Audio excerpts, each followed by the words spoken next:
Alexander of Macedon by Harold Lamb. Part 2 continues with Chapter 8, Isus. A lot of figures with names that sounded like Jesus, because Jesus is a formula, although that's not entirely the point I'm making here, but as I said in the 880 video, their first sight of the Southland was a bit ominous. Through the knife slit of a gorge barely wide enough for a wagon to pass, they looked down upon an immense plain where the earth was the color of blood, sinking down and away to far mists and a green scum of tropical growth. They stood at gaze in the semi-darkness between gray granite cliffs, whipped by an icy wind, even in midsummer. Landlord likes it dry and smoky. And contemplated this neither region of the unfamiliar aspect. The gorge itself knew to be named the Sicilian Gates. Alexandros had occupied it by one of the lucky turns that was to be so common later, holding back the main column with a supply train, and had to surprise the force occupying the gut of the gorge by leading up a few companies of Agrianian Highlanders late at night. The trick had not worked. The Macedonians were sighted, but when Alexandros was discovered advancing, his white cape showing through the darkness, the defensive force had evacuated at once. Now it seemed to the Macedonians as if this red paint might be an approach to Hades. What's the spelling of that? I should know. A descendant towards the inner earth. Down there, the seers of Gordium had told them strange gods held power. Dagon and Baal, before whom children were burnt as an offering, of nights at the edge of the sea. Seraphim passed, borne upon 3 pairs of wings, and the great entity Kronos had 2 pairs of eyes, so that he slept while he watched, and watched while he slept. Out on the breast of the sea, 2VIIIA had been built upon the columns of rock by a Semitic people, the Phoenicians, who burned their dead and worshipped metallic statues that had fallen in flames from the sky, now lay like blackened iron upon the face of the earth. One of these meteorites lay within the city called Jerusalem, covering an opening that held down in the middle of the earth. The walls of Jerusalem had been built by a man named Nehemiah above a salt inland sea, where plants were poisonous and the earth was salted, and the very stones were tortured and blackened. Well, not all cultures worshipped the meteors, but the meteor became an important religious symbol in various cults.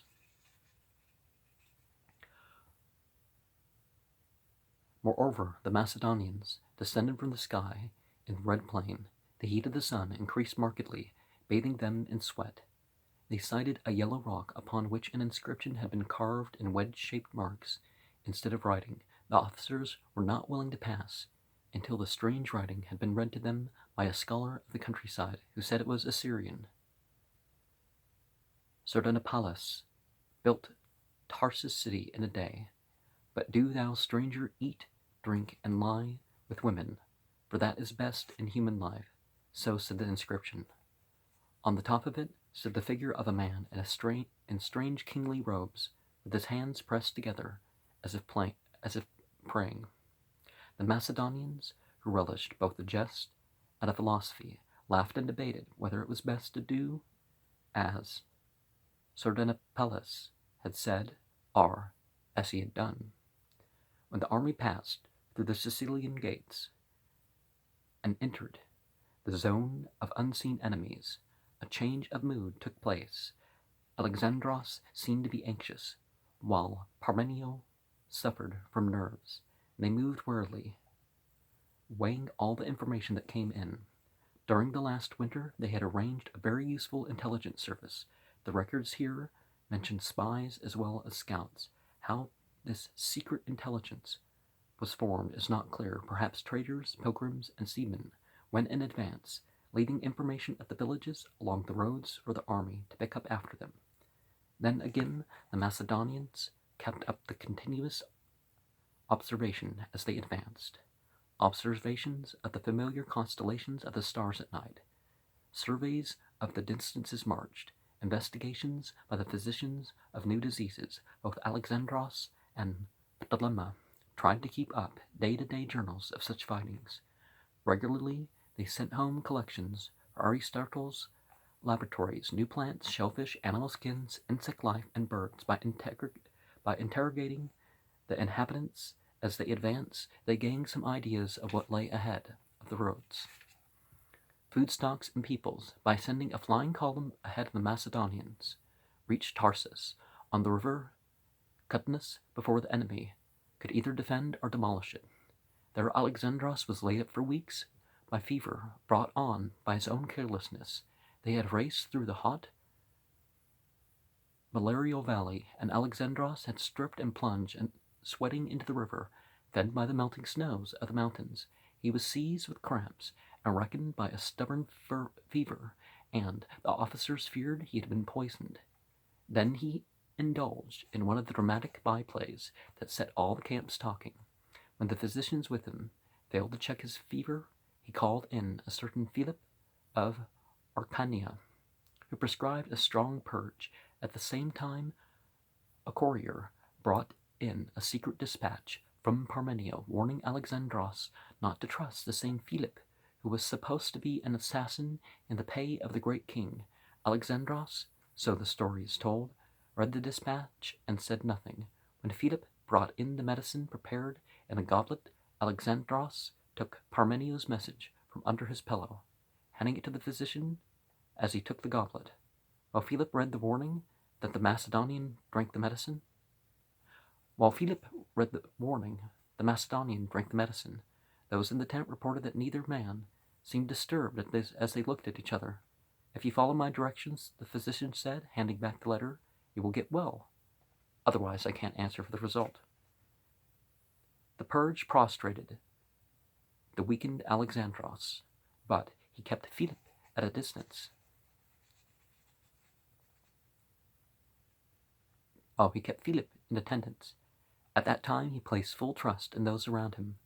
Harpalus, for instance, being too sickly for field service, had been put in charge of the small bullion reserve at Sartes. The illness of the 21-year-old king commander seemed to have changed the luck of the army. Carrying Alexandros in a litter, it could move only slowly across the fever-ridden plain stretching from Tarsus around the Gulf of Issus, but the sick list grew. The Syrian inhabitants of the coast began to jeer at the columns, feeling their way through the heat haze of the marshes. Secret agents of the invisible army stirred up rioting in the towns. All the signs pointed to misfortune to come, and the spirit of the camp sank accordingly.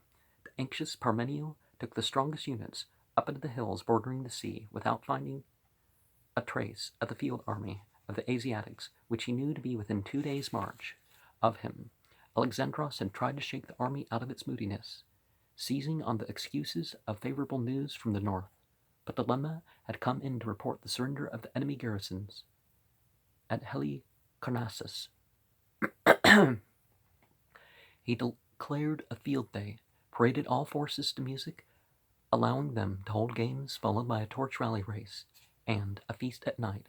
After that, the sick were left in quarters at the town of Issus, and the army pushed along the coast road, with the sea washing its right hand, the hills pressing close to the left.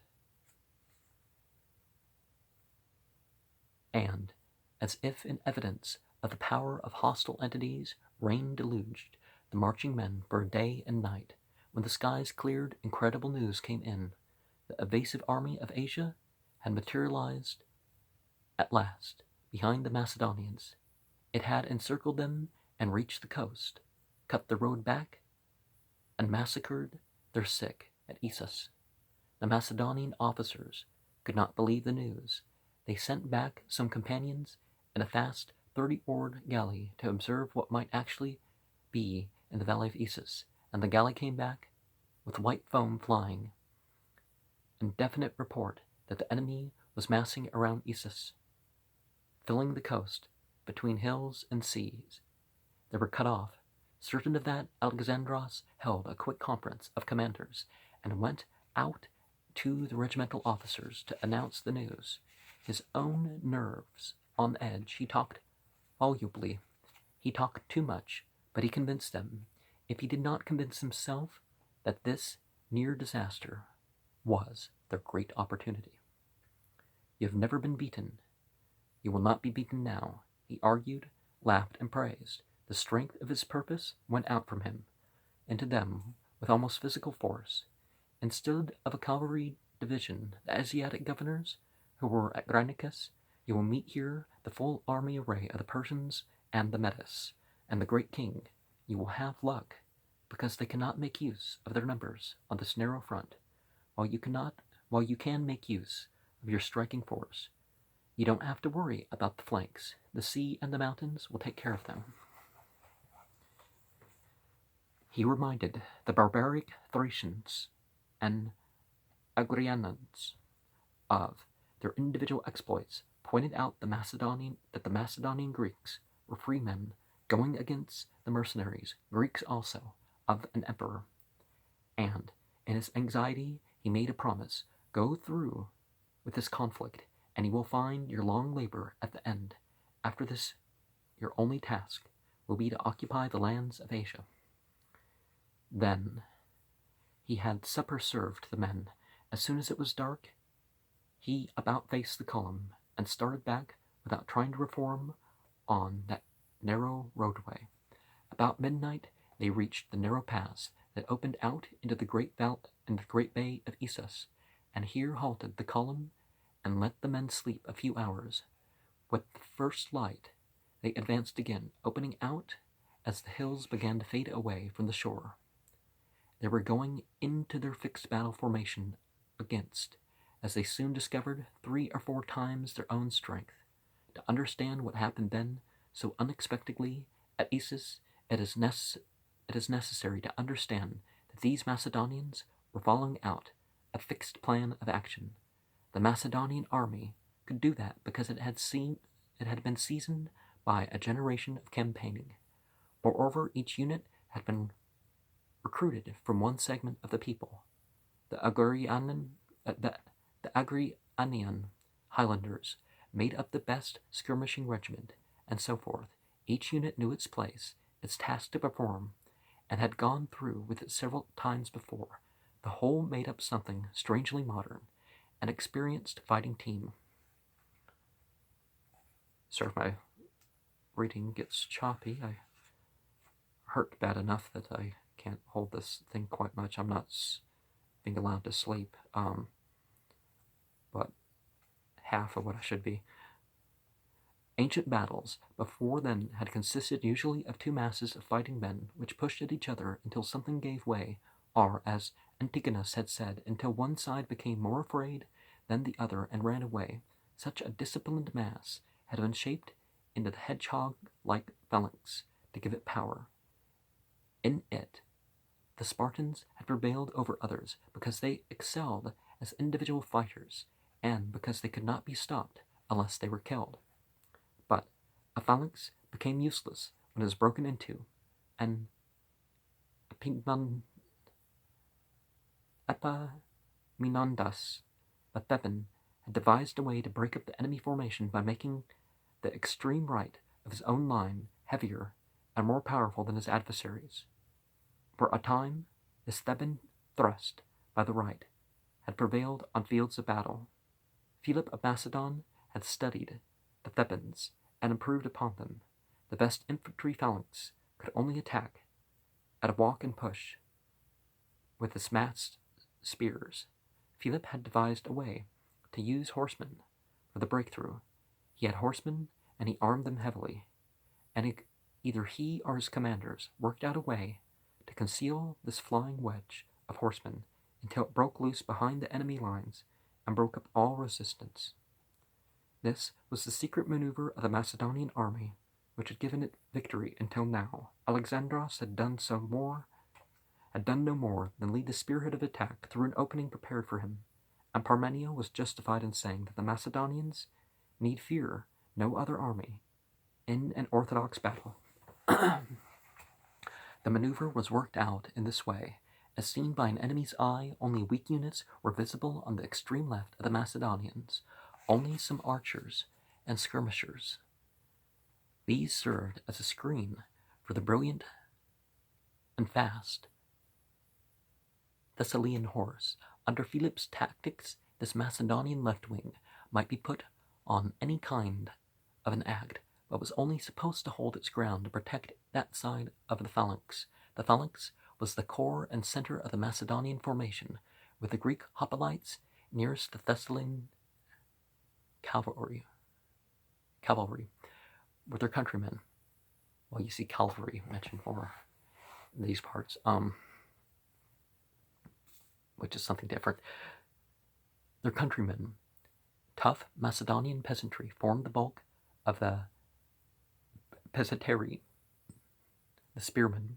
When it closed up, the phalanx usually stood 8 men deep, with its rearmost carrying the longest sarissa, or pike, of some 16 feet. The front rank had the shortest weapons, so that all 8 weapons points projected beyond the front line. Internally, the phalanx was formed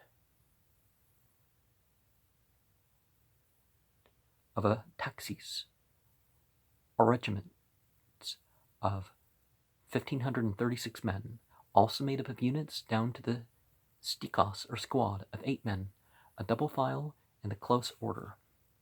And let's make sure we have this before we The numbers of the phalanx, about 14,000 strong at this time, and it was nearly invulnerable to attack. Besides the chest plate and metal helmet and narrow shield, each man was equipped with a short but heavy sword for close fighting. If any occurred, each man carried his own kit in the march. That's the plan of the